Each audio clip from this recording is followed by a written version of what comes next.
নির্বাচনের প্রস্তুতি চলছে পুরোদমে। সেপ্টেম্বরের মধ্যে নির্বাচনের সামগ্রী কেনাকাটা সম্পন্ন হবে বলে জানিয়েছেন ইসি সচিব আক্তার আহমেদ।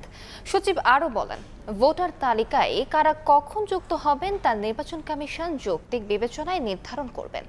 এমন বিধান রেখে ভোটার তালিকা আইন সংশোধন করতে পাঠানো হয়েছে আইন মন্ত্রণালয়ে।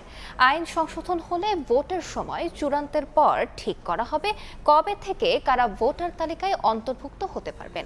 ৭৬টি আসনের সীমানা পুনর্নির্ধারণ চেয়ে আবেদন এসেছে জানিয়ে সচিব বলেন, বিষয়টি পর্যালোচনা করা হচ্ছে।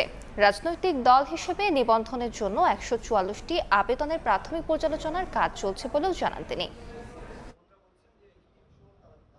ভোটার তালিকাতে কোন পর্যন্ত সময়সীমা নিয়ে ভোটার করা হবে, যেখানে আমরা বলছি যৌক্তিক বিবেচনায় যে সময়টা পর্যন্ত মনে করবেন যে ভোটার তালিকায় অন্তর্ভুক্ত করা যায়, সেই যৌক্তিক বিবেচনাটা কমিশন সবাই সিদ্ধান্ত নিয়ে সেই তারিখটাকে করবেন।